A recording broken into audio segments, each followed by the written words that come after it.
Today, we're going to be talking, as Emily said, about delivery QA for IMRT.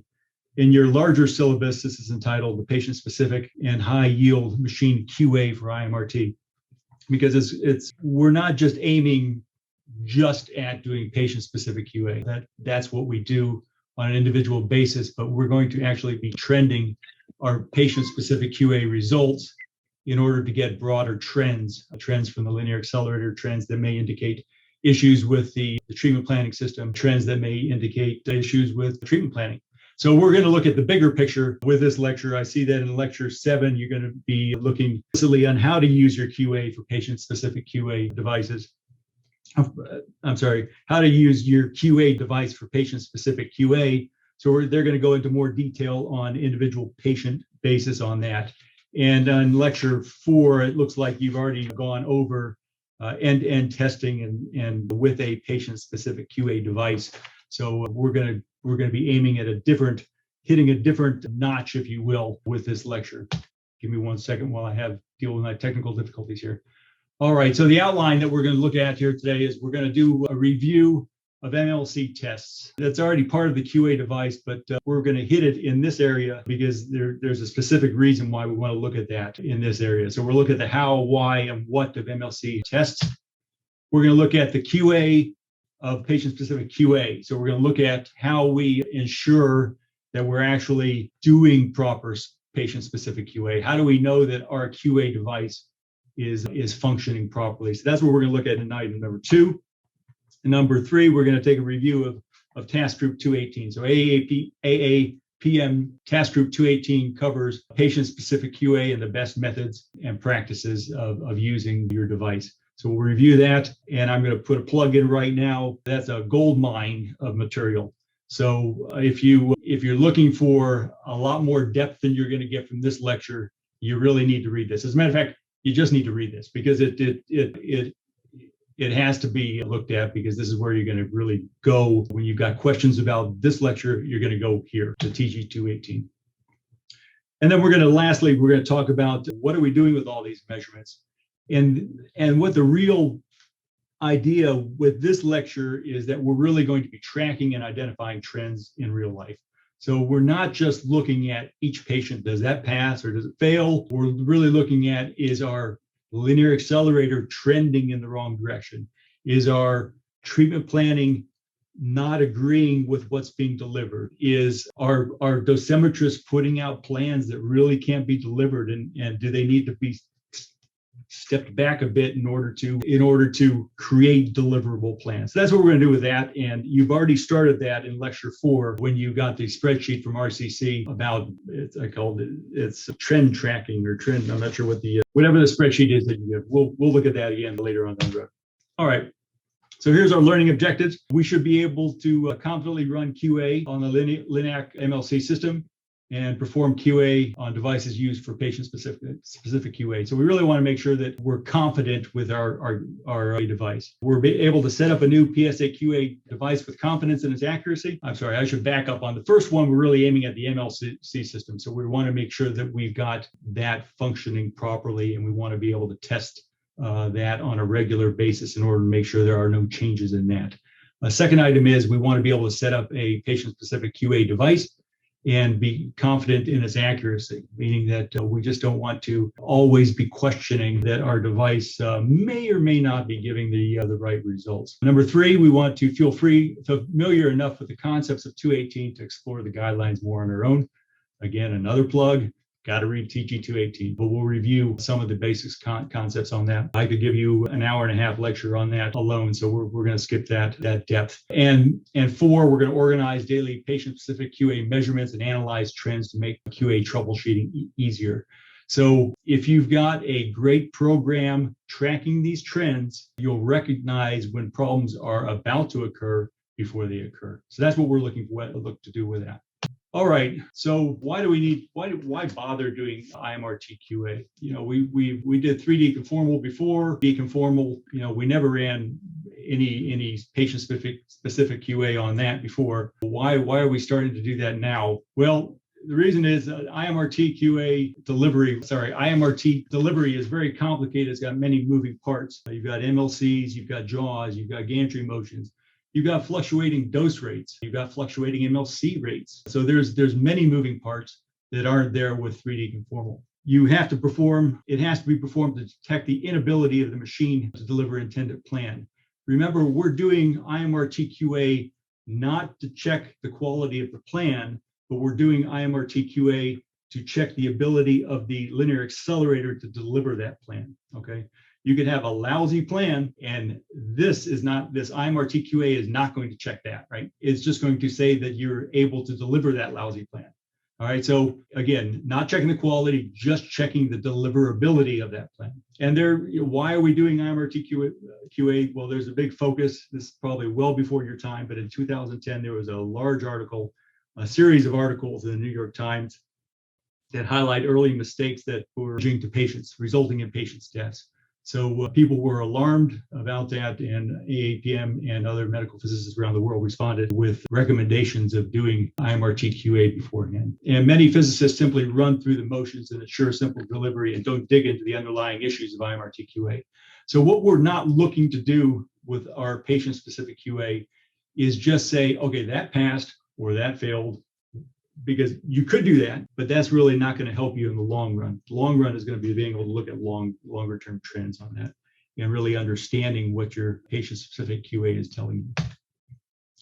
So this slide is just confirming that there are many moving parts to T. Here's a VMAT plan. You can see that the MLCs are moving in quite a bit of motion. And if I had a picture of the gantry on this, you'd also see that the gantry is moving at the same time.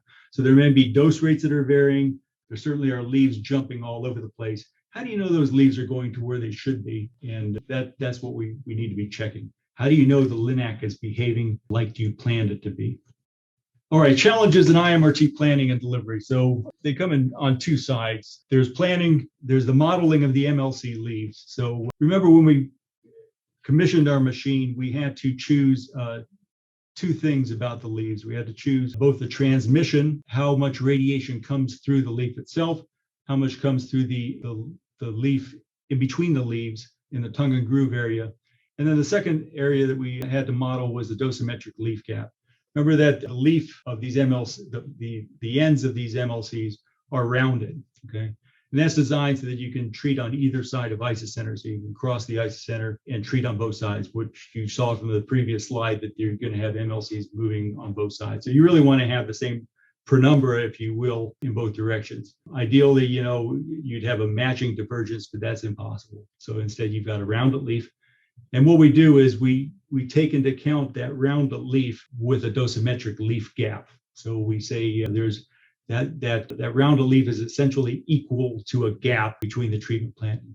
So that's on the order, in the millimeter, sub-millimeter range, and it's energy dependent and so forth, but we can vary that, okay? But modeling of that leaf has an effect on your distribution that you get with your IMRT plans. That usually is seen in the high dose gradient area.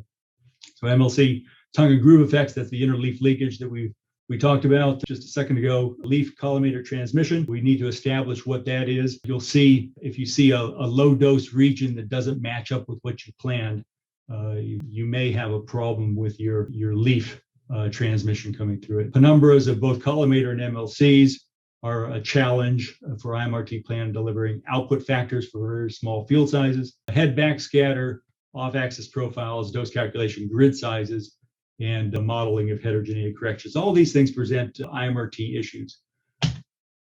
Also, not to be left out is the delivery side. So we've got delivery issues as well, right? We've got issues with MLC leaf positions. So your LINAC could have a problem with its positioning abilities. It could have problems with speed and acceleration and deceleration. Gantry rotation stability, it may vary in dose rate as you move from one angle to the next.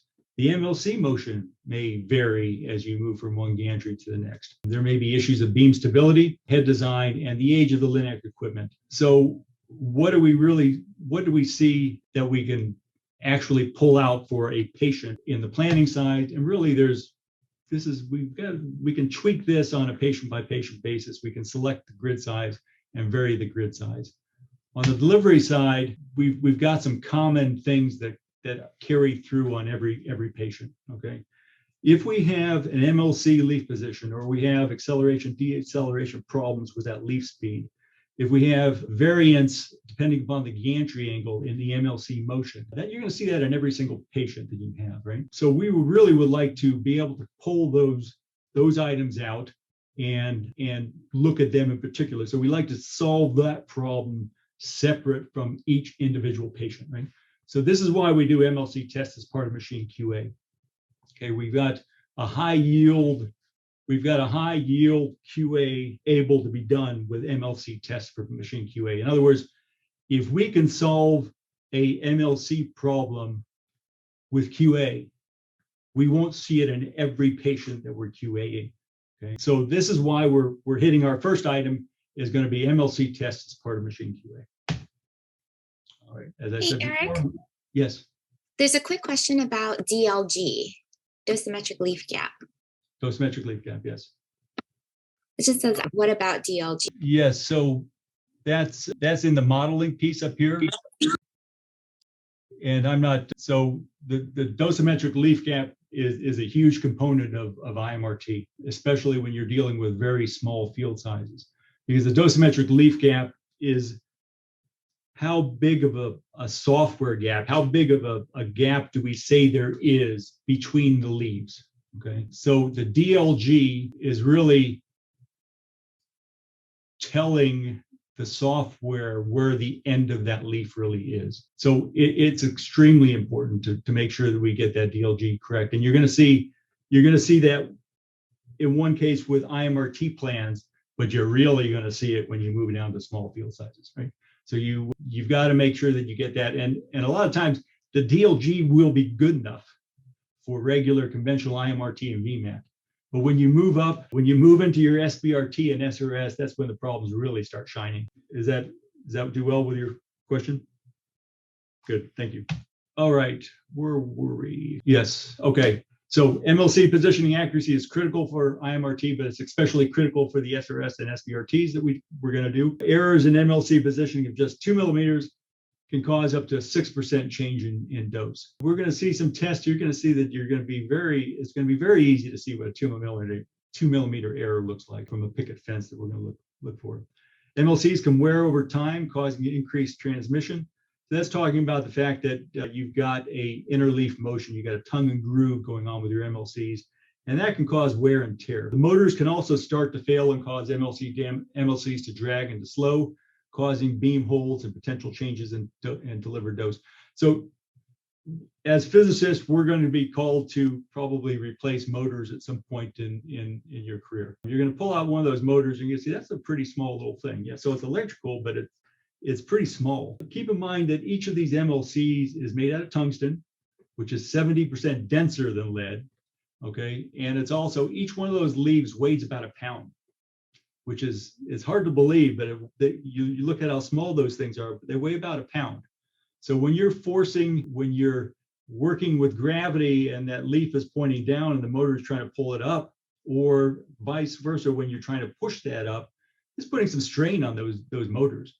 And it's easy to see why those motors would start failing with time, okay? So you're going to expect to see some of those MLCs fail, and it really would be nice to have them fail during your QA, or at least be able to trend them before they even fail, right? To find out what's going on. So that's what we're looking at with this. So AAPM task group 142 is the list of QA medical accelerators. We're already doing this. We're already doing multi-leaf collimation if we're performing this task group. Okay, so what are we supposed to be doing? Well, on a weekly basis, we could be doing something as simple. We should be doing something as simple as a picket fence. Okay, weekly, if we want to do one cardinal angle per week.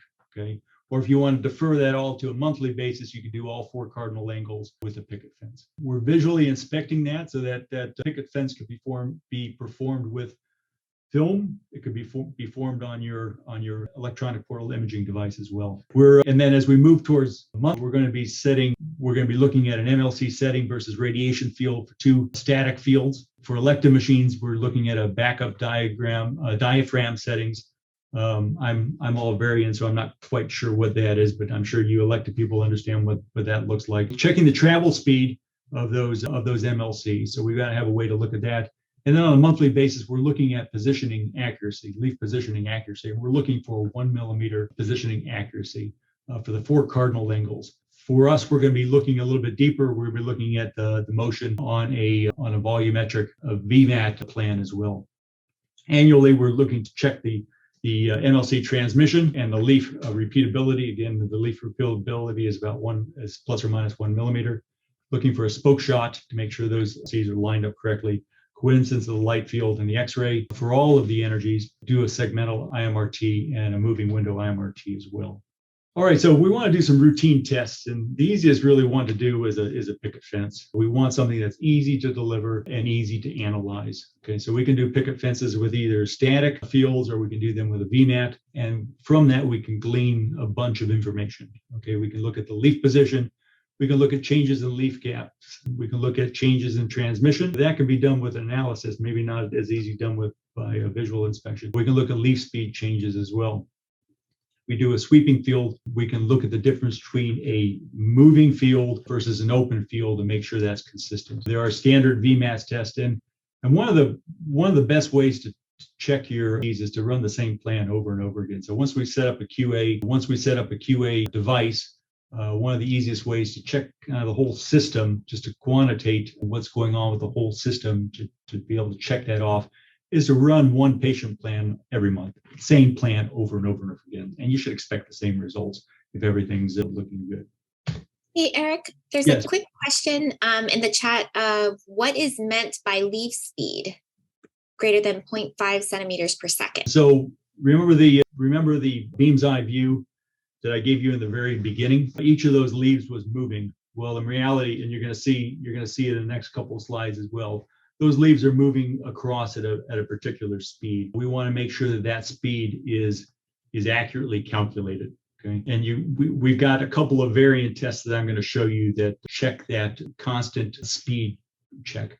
If it's not constant speed, then the dose would be wrong that we're going to measure with this. So there's a couple of tests that are coming up. We're talking about the speed of the MLC moving across the plan, because remember, these are all dynamic plans. If that leaf doesn't make it to the right position when it comes time to beam on, you're going to have the wrong distribution. So that's what we mean by leaf speed. All right, so picket fence, easy to look at the big picture and see the quality of what's going on with your picket fence. So I shot this chromic film doing a picket fence, and you can see it's very uniform. You can see that you can look and say, okay, that looks pretty good. Everything's nice and straight on there. With software analysis, you can actually do a lot more than that. You can scan this. This is an 8x10 field, by the way, so 8 inches across, 10 inches down. You can, with analysis, you can look at the deviation from month to month of where those leaf positions are. So you've got 10 gaps here, and you've got the 80 leaves or 60 leaves, I'm sorry, good with math. 60 leaves, and you can check each one of those out. You can check the full width half max for each leaf pair, meaning you can look at the gap here. That's going to be a kind of a Gaussian shape when you analyze it. And the full width and half max for each leaf pair should be constant. Max leaf positions deviation, so you can look at how far those each position's deviated from there. You can look at the entire picket fence deviation and the full width half max of the entire picket. So we're going to look at some of those down in the next few slides.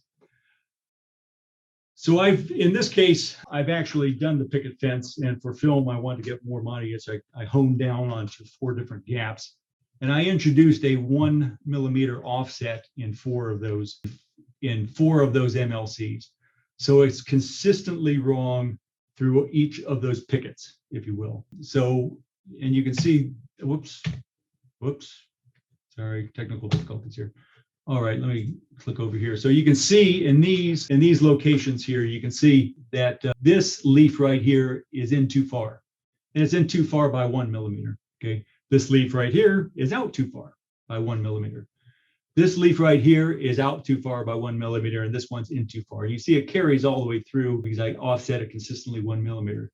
That's pretty easy to see, right? So you can qualitatively look at that and say, okay, that doesn't look right. So when you run your picket fence, you should be able to do easy quality control on your picket fence to see whether it's working well or not. But what if we had software? How well does that pick it up? Okay. So working through the software, working through that picket fence, scanning that through, you can see you got a problem, right? It's no big mystery. All these other MLCs seem to be holding on pretty well. But for the leaves that were starting at the top, wow, one of these pickets has a huge error bar, right? So this is what this error bar is telling you, is that it's something's going on with this leaf over here. At least one of those 10 pickets is out of the range, right? So these are the 4 errors that I introduced, and they show clear as a bell when you scan that through, and that's only a 1 millimeter offset, okay? All right. So if you look at the full width half max, then you're going to see that's the gap between the two, and you're going to see those same leaf pairs as an issue, right? They have an issue because that full width half max is either open too far by a millimeter or closed too far by a millimeter. That's what you're going to see with it. So the software is very easily picks up a 1 millimeter gap, and your eye does too. So I've gone on and done another thing with the MLCs. On this case, I've introduced a bank error. In this case, I've moved the entire wall of MLCs, if you will, either in 1 millimeter or out 1 millimeter. Okay. So at the top, for reference, this is my normal good picket fence, and down in the lower area is one that fails. So you should be able to see which ones are wider and which ones are narrower with this picket fence design. You can see that these are the narrower ones and these are the wider ones, right? Wider ones. So again, moving through the, again, you can see that something's not right here. So these full width half max for these line pairs should be very close to the measurements around there, but you can see that there's a outlier in several of those positions. Okay, so visually you can see one thing. Analysis software is going to allow you to dig in deeper. All right. Now this is one last slide that I want to show you for picket fences, and it's a slide where I've introduced seven different errors. So I guess it's probably not possible to. Well, I'm not sure. Can anybody see any of the errors? One of them should be pretty obvious because one of them is at a 1 millimeter gap. Then I've got two that are actually at 0.7 millimeters, so a little bit smaller, but I think they're still pretty visible. And then I've gone on to 0.5 millimeters errors, and then there are some at 0.3s. So those are not quite as easy to find. But if you get a film like this, and again, I didn't do the entire MLC, I've just introduced sporadically in 7 different errors on there. So the quick answer is here, right? So here are the 7 different errors that I've introduced, and some of them are easy to see. As I said, the 1 millimeter should have been picked out pretty easily. The 0.7 down here is pretty easy. It gets a little more difficult though when you pull back the leaf. You can see the difference between a 0.7 too far out and 0.7 too far in. It looks like the 0.7 too far out is a little bit more difficult to see. Then here's a couple of 0.5 millimeter errors, and here's another one up here, but here's a 0.3 millimeter error. So it's a little bit harder to see that one in particular. What about my QA? Would that pick it up? What about my analysis software? Would that pick it up? And the answer is yes. So here's 7 different error bars that show some kind of problem going on, right? So you can see that your software is kind of key for being able to pick up what you may or may not have been able to see. So here's the 0.3 millimeter one that's down at the bottom, down here at this end here. Okay. So that's the picket fence. There are a couple of other QA tools that we use for varying. Yes. Sorry, there's been several questions on the picket fence test. Okay. So one is, what is the tolerance for full width half max errors, and can we rely on software analysis for the tolerance? You should be able to do that, and with these you should be able to look up positioning. Remember, the positioning error is the one that's a 1 millimeter tolerance. So that's from TG 142. They're looking at a 1 millimeter specification for that. And there's a bunch of interest in using portal imaging PID for picket fence. Yes, and that's what this one is here. So it's a lot easier. Obviously, it's a lot easier to use that PID. And TG 142, somebody writes. 7 millimeters. That's good. So I didn't know you could do that, but that's news to me. Graffiti by the way, you're able to use the annotate tool as just a participant. So if you're writing, you found the annotate tool, just letting you know everybody can see that. So feel free to use it when it's appropriate, but letting you know everybody sees it in case you didn't know. I certainly saw that. Thank you for that. I'm sorry. Where was I answering a question? It was on using EPID for the picket fence test. Sure. And that's the easiest way to use it is take an EPID image on that. And from there, you can simply drag and drop that into most of the softwares, and it does analysis for you. So I'm going to go through at the very end of this MLC QA section. I'll give you some names of the different analysis tools that are out there for that. And some of them is actually open source. So there's an open source thing that you can actually use for that. All right. So we've looked at, I could show you this test doing just a regular conventional picket fence, but there are a couple of other tests that we can do that are different than that. So we want to look at not only picket fences and picket fences with gantry motion, but we want to look at other tests that we can do. In this case, we want to be able to vary both the dose rate and the gantry speed during VMAT. And we want to be ensured that we're actually getting the same dose coming through that MLC pair or that MLC set than if we were just doing it static, because that's really VMAT's the way we're going to be going with most of our IMRT delivery. So what are we going to do? And tell me if this is too loud when it runs or if it doesn't run. Oh, this is the wrong one. Hang on. Great. So this is a VMAT 2. And if you listen, can you hear the dose rate? Anybody? I hear a beeping. Is that what it's? Okay, but you can also visually check the dose rate down here. You can see we started a very slow dose rate, and we're moving up as we go along, as we rotate the gantry through. Sorry, if I could leave my mouse alone, probably would. The gantry really isn't taking that sporadic motion, by the way. So what we're seeing is we're going to be delivering a varying dose rates. We're going to deliver these seven different fields, right? From that, after that point, then we're going to compare those seven different segments to an open field, okay? If everything is working well, the dose rate should hold constant. We should be able to have a constant comparison between the dose in each one of these sections here with an open field. Right? Likewise, for a VMAT 3, we're going to be doing it this way. So again, you can hear the varying, and I'm sorry, this is probably consuming too much bandwidth on your computers. It's consuming enough on mine because my gantry is jumping around. I can see. You can see the MLC's motions. You can see leaves are changing. So this is a test that tests the varying leaf speed during VMAT delivery. And here you hear the second part of the test is to actually deliver an open field.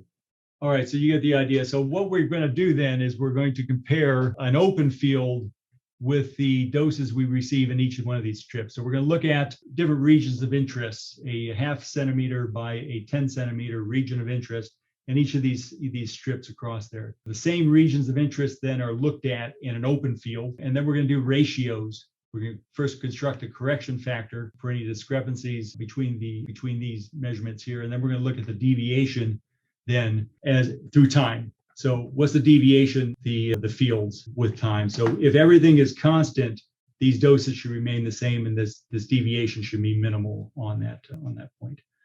So looking then at the results from these two tests, the analysis, you can see my fields for VMAT test 2 and VMAT test 3, again, moving dose rate and gantry, varying the gantry motion here. And in this case, I'm varying MLC rates on this case here and dose rate. And you can see the deviations are minimal by 1% with each one of these strips. So strip 3 has the least effect on it, but there's a little bit about a 1% deviation check on the first strip and up to a different check over here. And these on the VMAT 3 then are going to be extremely minimal at less than 0.5% deviation. Hey, Eric. There's a question about using Dynalog files for MLC QA if films or EPID is not available. Dynalog files are used, and I don't recall exactly. It's one of the software companies uses Dynalog files to do analysis. So I believe that is an acceptable option, but don't quote me on that. Sorry about that. But I know that I think it's when I get to my slide down the road, I know that one of them does use Dynalog files. So that is an option. Is an option to check on that, because that's a reliable, the Dynalog files are reliable recordings of both the dose rate and the late position of those MLCs. Electa has static picket fences, so they don't do a VMAT picket fence, but they do static picket fences. These tests are found in your customer acceptance procedure, so you can do the 4 cardinal angles, and then you can use a software like Pickets Pro or something to analyze those. So what's a failed test? A failed test quickly would be a tolerance of MLC position about plus or minus 1 millimeter. That's a failed MLC test. And also failed test is a loss of speed of greater than 1 centimeter, half a centimeter per second. So these are from TG 142 straight off the sheets, what constitutes a failed test. How can you analyze it? Like we saw visually, you could see what's going on. You can see an MLC misalignment, but it's not easily quantified. Flatbed scanners can be used to scan the film. You can use things like DoseLab, or was it Dose Pro, various softwares out there analyzed by film scanner. You can also use some vendor software associated with detectors, can be used for routine MLC QA. Nuclear and IBA all have software out there. And then there's independent software that can analyze MLC tests via DICOM, JPEG, TIFF, and other imaging types. That would be RIT, DoseLab, Pickets Pro, ImageJ, and then the open source PyMed Phys is available as well, so you might want to explore that. They've got software for analyzing. All right, let's move on. It's been a long time, 40 minutes on MLC QA. We're going to be here a while, it looks like. So we discussed MLC QA. It's high yield, right? So if you can get rid of MLC QA error, you can get rid of an error that's going to touch every single patient, right? Now we're going to turn the tables a bit, and we're going to look at QA, a patient-specific QA really kind of being used to go back and look at the bigger picture, okay? So we're going to look at the QA of patient-specific QA. So we do patient-centered QA, MLC QA, not just because TG 142 requires it to, but we're pulling it out of every patient-specific QA that we do. So we actually, let me jump on to the next slide here. Let me look at what we're doing here. So what are we doing with patient-specific QA?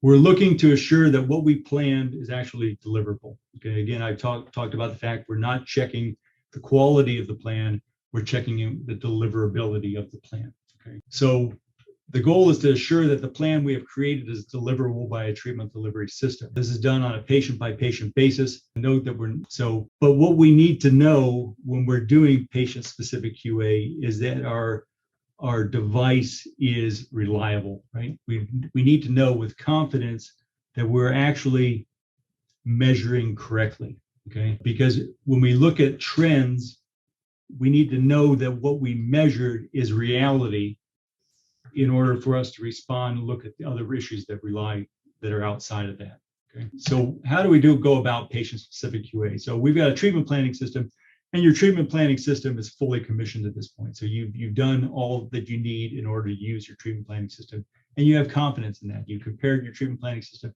against a water tank, against chamber measurements, and so forth. So you're confident with your treatment planning system.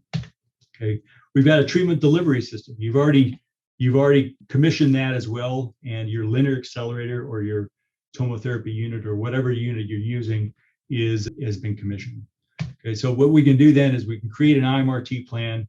We can deliver that to the treatment, give that to the LINAC, and that LINAC then can use those IMRT fields to deliver the patient. Okay, so one thing you could think about is, well, what if we could actually measure that QA inside the patient? Well, first of all, we can't, right? There's no way of measuring the dose distribution or the fact that we delivered that dose properly to the patient in the patient. Second of all, even if we could, we wouldn't want to do that, because what if it was wrong, right? What if we couldn't deliver it and we actually delivered it to the patient and it was wrong? So we don't want to do it that way. So what's our next thing? Well, we set up a patient-specific QA device instead, right?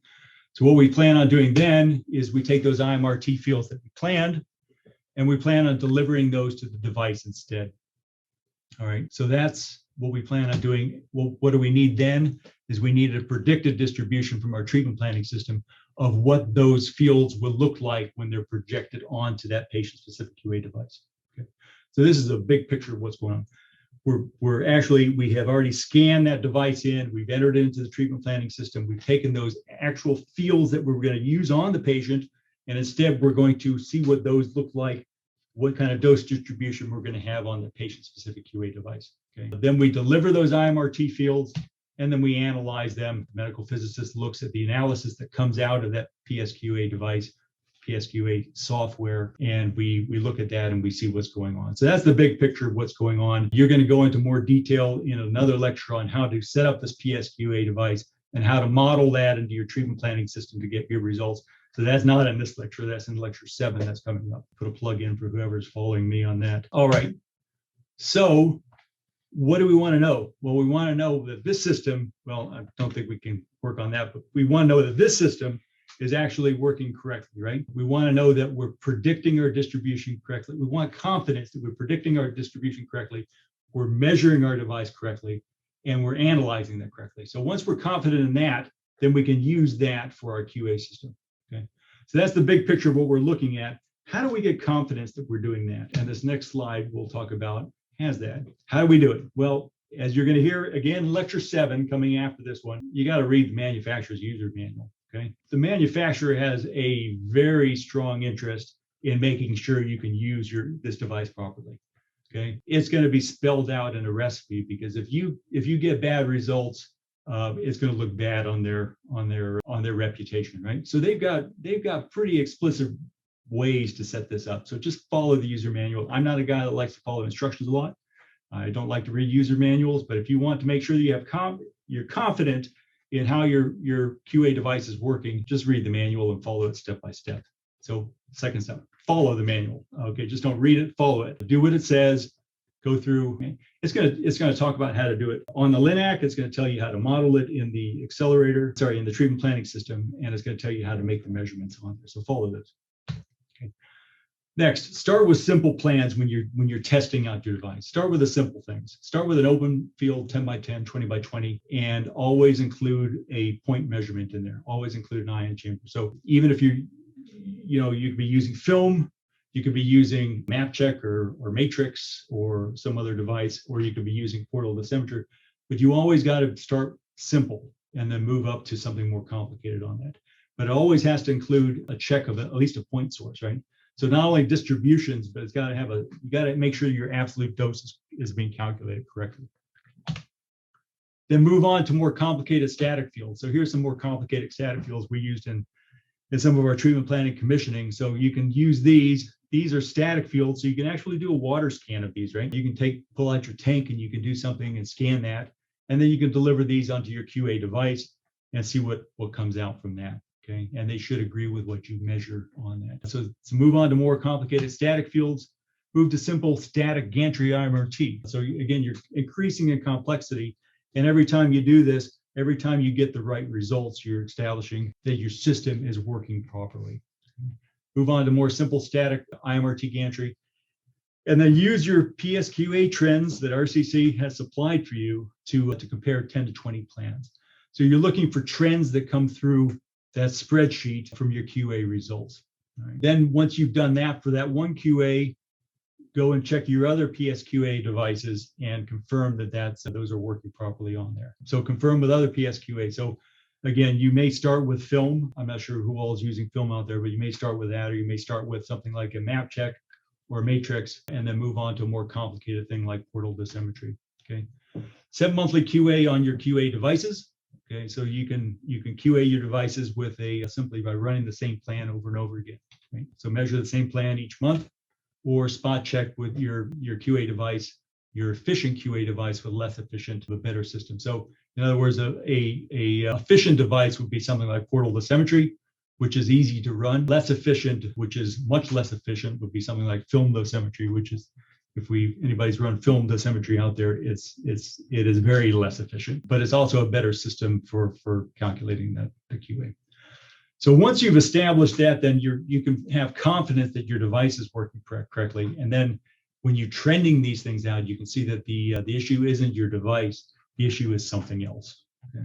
All right, let's go flying through. Well, let's go through 218, and hopefully we're gonna go through 218 and look at that. Okay. So AAPM 218 talks about it's looking at the patient-specific QA as recommendations and so forth on that. There are three types of measurements that you can do: a true composite. A true composite would be one that you're measuring in a particular plane. So here you see three different planes that you can deliver in. A true composite would be where you're superimposing everything on top of one measurement plane. That would look very similar to the plane that you would have in your patient. So that's an advantage, right? An advantage is that you can see the distribution. So if you see something on that planar measurement that may correspond to where you've got an organ at risk or you've got tumor, you can actually kind of make a judgment call on that, right? If you got a high gamma or you've got a dose where you don't want it to be on that, where it's predicting that, you can see what's really kind of an issue. Of course, that's not quite right because your phantom doesn't look like your patient. So there's patient shape changes and heterogeneity changes that are going to affect that. But for the rough courses, you can see that they kind of match. So this would be like a map check mounted in a phantom, or it'd be a film-based system. It gives you a true composite of all those fields. So you're measuring all those fields onto one plane. So what it does include for advantages includes the inaccuracies of the gantry, the collimator, the couch angles, the MLC leaf positions with gantry angle, attenuation of the couch top, and so forth. The planar dose distribution, like I said before, is closely related to the dose that's going to be delivered in the patient. So there's only one dose to analyze, so that gives you an advantage as well. The disadvantage is you're going to see that you're going to be missing some of the beam is coming across. So here you see this beam coming across is not going to be depositing its dose inside that measurement plane, right? So you're going to be missing some of the beams that are in there. All right. Moving on, perpendicular field by field, and this you would see if you did a static gantry rotation, a static gantry field. The static gantry field, hang on one second. Okay, another field by field would be portal dosimetry is another example of this PCC, perpendicular field by field. That's actually should be a PFF, I believe. Anyways, the gantry angle in this case is either fixed at 0 or the detector is mounted on the gantry and rotates with the gantry. So what does that mean? You're looking at the distribution perpendicular to the beam. Okay, so you can see a distribution. You can see you're sampling every part of your field as you deliver it. You're also preventing dose washout that can occur over a composite measurement. So in other words, with a composite, you can see that sometimes you would be putting high dose on top of low dose and getting a washout on that. And that's a perpendicular composite instead. So the advantages for a patient perpendicular field by field is that you're sampling every part of the field and you're preventing dose washout. The disadvantage is agreement between calculations and measurements is more independent on normalization values than not. So you're looking at each field separately. And the significance of the summation of discrete dose errors in each beam is not generally known. So there really isn't any relationship between what you have and your measurement and what you have on your patient. Hey, Eric, looks like Ezra has her hand up. Ezra, do you want to ask your question? Ezra, I think you're muted. Oh. Okay. Ezra, Okay. if you have a question, maybe you can let me know. Okay. All right, great. So let me move on here. Okay, we are now on perpendicular composite. So what is perpendicular composites? All portions of each beam are incorporated in a single image. Okay,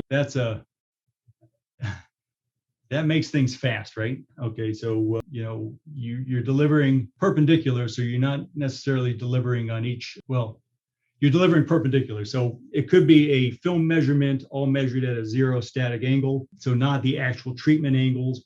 Or it could be portal dosimetry. Actually, portal dosimetry is not measured composite unless you integrate them. Those are measured on field by fields. So it's similar to perpendicular field by field, but the dose is integrated for all the perpendicular fields and resulting in a single dose image analysis. So the advantage is that all portions of each beam are incorporated in a single image. So that makes analysis a lot faster because you only got one image to analyze, but it may mask dose delivery errors in scattering regions and dose errors from any one beam. For VMAT, the dose rate variation versus gantry may be obscured, and errors caused by using uniform dose rate delivery versus non-uniform dose rate delivery are not caught using perpendicular composite. All right, looking at the gamma test. The gamma test is something that I believe you may have gone through before. The gamma test is a way of actually computing what the agreement is between your measurement and your predicted film, or your predicted dose distribution, okay? So in it, you've got two components. You've got a distance to agreement component. So the distance that it would take in order to go to a point that agrees exactly with the dose that you measured, right? And the other component is the dose difference. So this is the dose over the dose threshold. So in this case, we may have a measurement of a tolerance of 3% or 2 millimeters. So this would be a 2 millimeters down here at the bottom and a 3%. And we would want all the gammas to pass be a value of 1 or less for 95% of the area, where the threshold, that is where the dose is higher than 10%. Okay. This is what we're going to look at for action items. Well, what does this mean, right? How do we calculate one of these gammas? Okay. So as an example, let's do it this way. Let's look at one particular point. Okay. So we've got a quality threshold of 3% and a distance agreement of 2 millimeters. So we want everything to be within 3% or everything to be within 2 millimeters of distance agreement. Remember, this distance to agreement is really useful when you're in a high dose gradient area, right? When you're like near your penumbra. If you look at one part of the penumbra versus another part, you're going to have a huge dose change, right? So if you're slightly offset, there's going to be a huge dose difference between those values that are lined up at the same point. Okay. So what we do instead is we look at a distance to agreement on there. So cranking through the math at one point, then we would say if we have this criteria, we want distance to agreement to be 2 millimeters, this value here, or 3% here. What happens if we have an R where distance to agreement is really 4 millimeters? Working through that, then we're going to find that through this math here, we're going to find that we crank through the math and we're going to see that our gamma calculates a 2. We're going to have a gamma of 2 for this point if we just look at distance to agreement. If we do the same thing with a percent difference, we're going to find that we have, since this tolerance here is 3% and we're measuring 4%, we're going to be 4 squared over 3 squared is equal to 1.33. So this gamma point, looking at these two measurements, we're going to find out that our gamma is 1.33, right? For this point. Remember, when we have distance to agreement, this would be 0 here, right? When we got perfect distance to agreement, this is 0.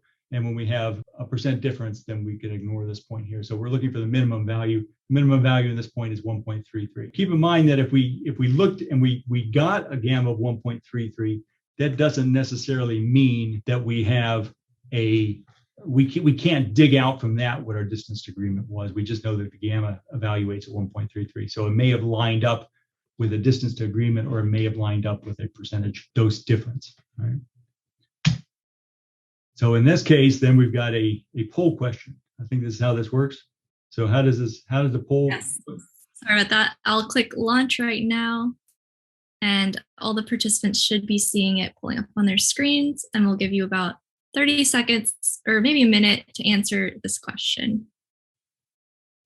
And you can feel free to read the question, or people can read it on their own.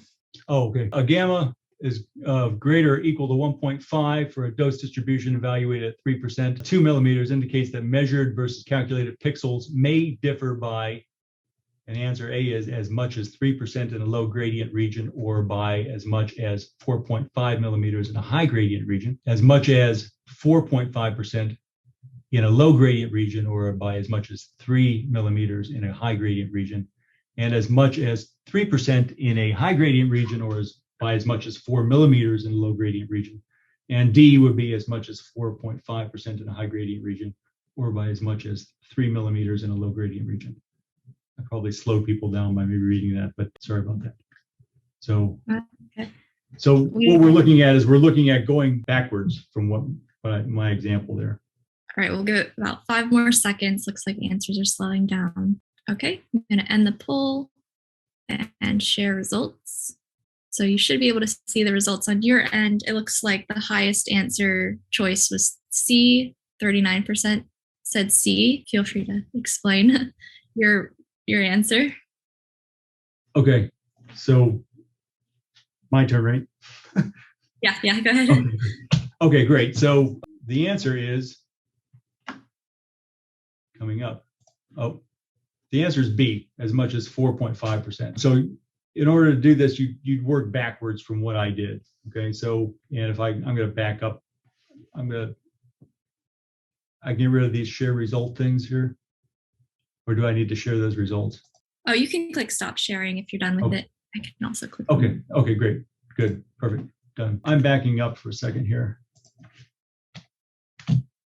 Because what we did is actually just that test question, that quiz question was backwards from this, right? So in this case, I'd start with 1.33 and I would figure out what these values are here. So I would work myself backwards to calculate that from there, except gamma of 1.5 would indicate that I really could get a 4.5%. In other words, I would take my 3% and multiply that by 1.5, and I would get a 4.5% difference that is tolerable, or not tolerable, but it would indicate a 4.5% difference. Or the other is 2 millimeters, and I will multiply that by 1.5, and I would find that I could have had a 3 millimeter error as well on that. So that's where I would get those numbers to get to the answer of B.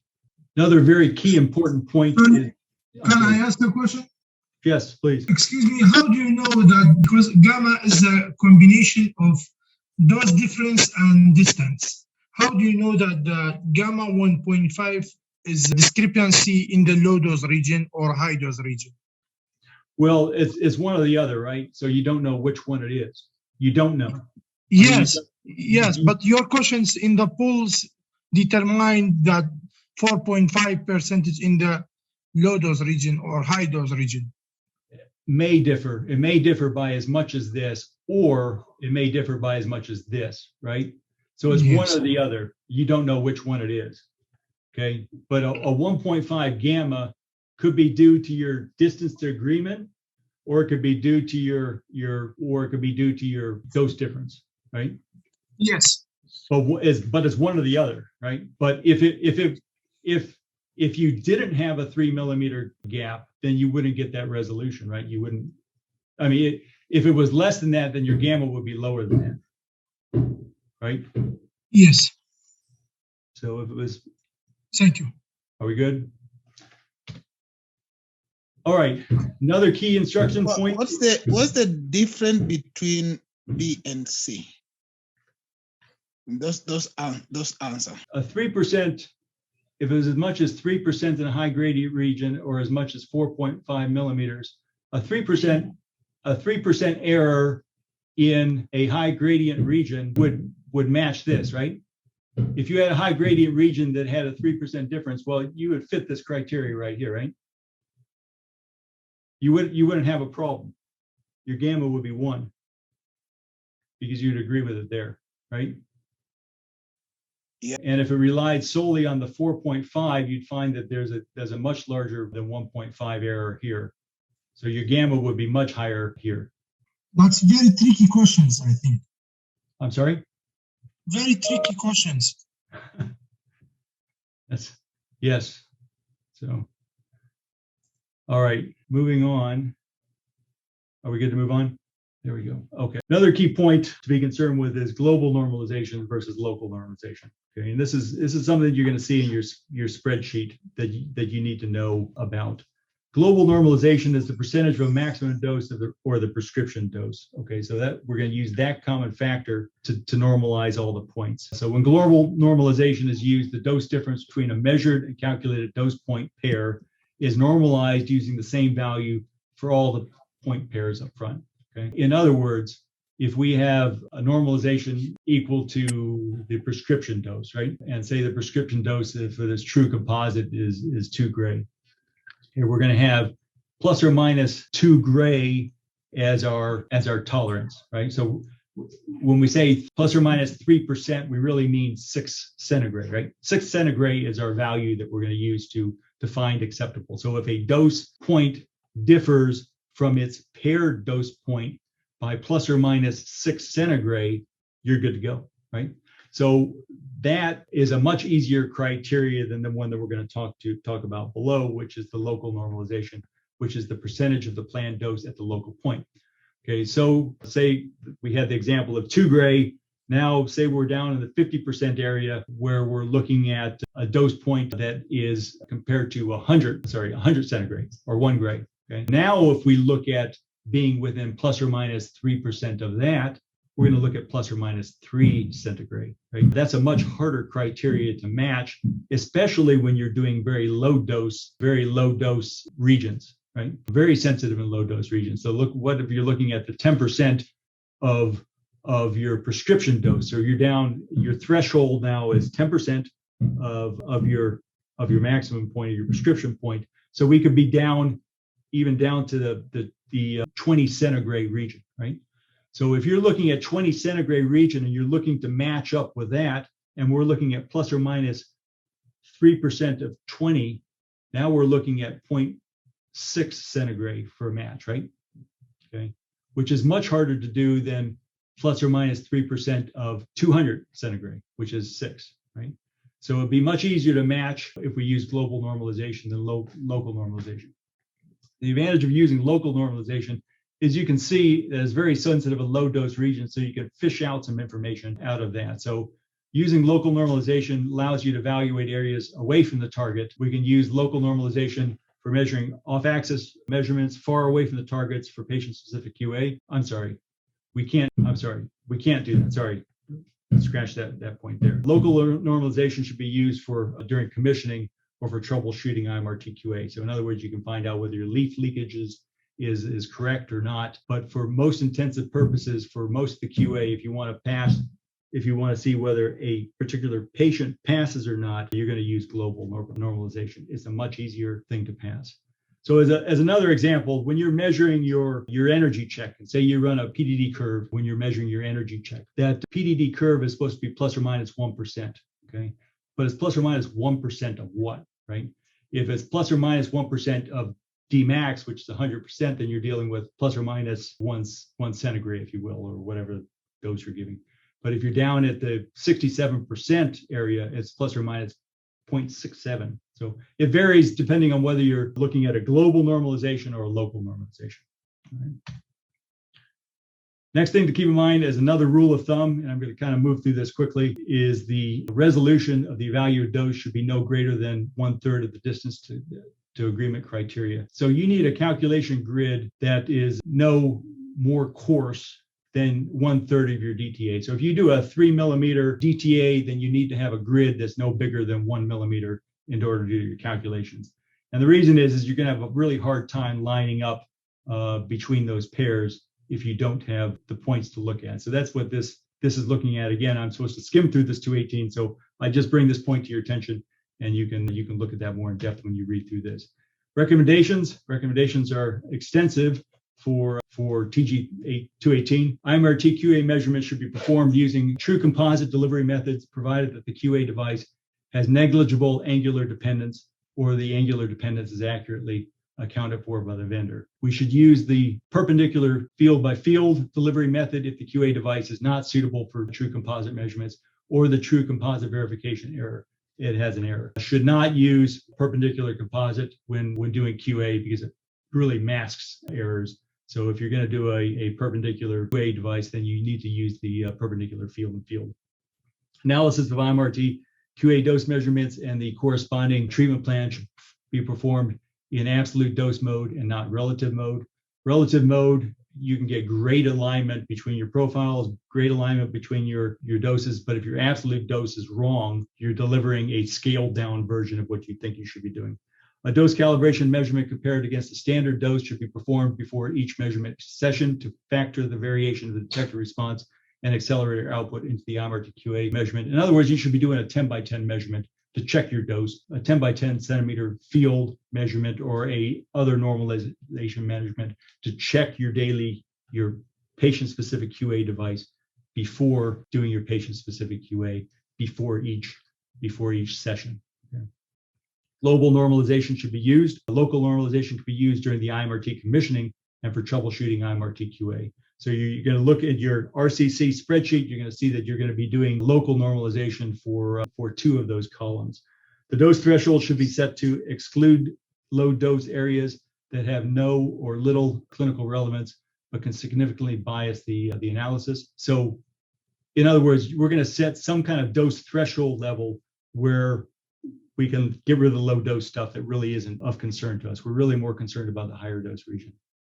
The gamma statistics should be reviewed on a structure by structure basis if your user software allows for it. In other words, for a true composite, you have some kind of rough idea of where the dose distribution falls, but for perpendicular field by field, you really have no idea where the hotspot's going to fall inside the patient.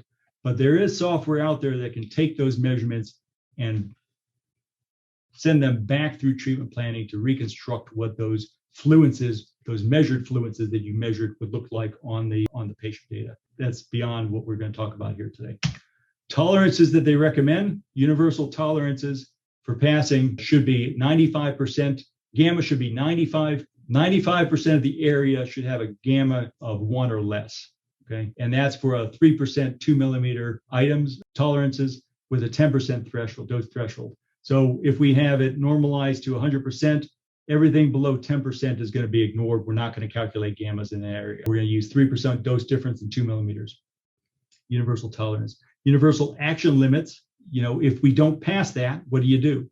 Well, you move on to your next limit. Your action limit would be 90%. You should have 90% of the area should be passing with 3 and 2 and a 10% threshold. And what happens if you don't pass that? Well, you need to send it back to planning. You need to find out what's going on.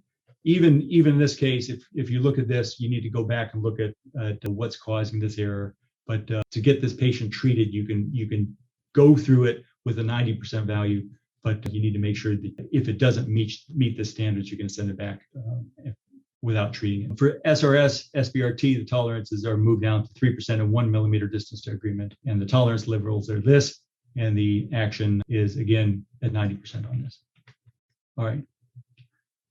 All right, I'm closing. I'm sorry, I've taken quite a bit of time here, but let me just put some plugs in here. Okay, this is the spreadsheet that we've been asked to fill out, and you guys have been doing this for the last couple of weeks, I believe. And hopefully, you're giving good results. This is new to me, so I'm not.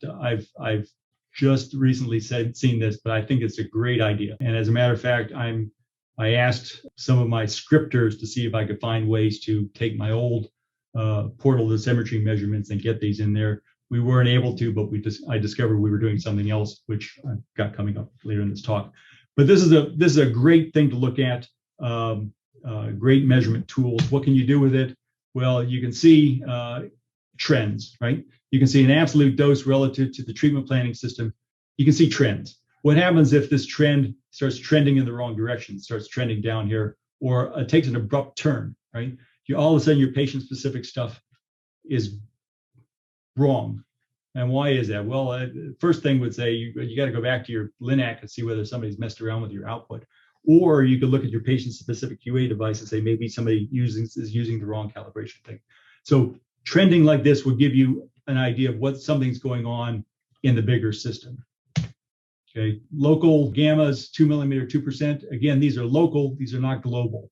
So these are much more sensitive in the low dose region, but they should pass, right? Low dose region in this case is at 10% threshold. So we're not looking at totally low levels. We're looking at 10% or above, and we can see what's passing. So this is a lot more sensitive to the measurements. And you can see with these are the same measurements here versus here. So you can see that it's much easier to pass with a 3 millimeter, 3% than it is with the other. But this would make things stand out, like leaf motions and things like that would stand out with this trend.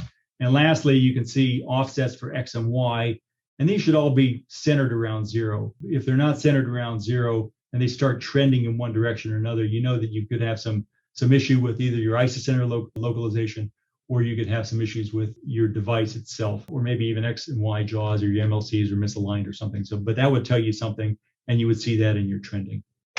Looking at what we're doing at Emory, we can actually see different trends. We can see trends for energy passing at 95% and 90. We've done this. We've pulled in we use portal dosimetry for unless we reach a problem, say like SRS, we're going to go on to an SRS map check for that, or we have a problem passing and we want to discover why. So, but most of our stuff is done with portal dosimetry, and we've been able to pull that in and see what our pass rates are for various things. So here's a breakdown trending for pass rates due to different energies. And you can see if we saw those over time and they started drifting off, we can see that we have an energy difference. Collimator angles, which is interesting, I guess, to a certain extent. Most of you can see right off the bat here that we're kind of selective on which angles we use for collimator. We've got our set standards, our standard angles that we do. But looking at all of them that we used over the course, we can see that around the 0, things tend to pass, although 16% seems to be pretty high. But as we got off to some fine area, I looked at there and said, what's going on with collimator 89 that gives me a 54% failure rate, although the sample size is extremely low. But again, trending, right? Passing rate, this is not due to energy, this is due to arc length. So there's things that are going on with that. And then the last one I looked at is we trended for monitor units per degree. So we really, and I apologize for this is, well, whatever. So we use a pretty standard amount of monitor units per degree, but we have some outliers on there.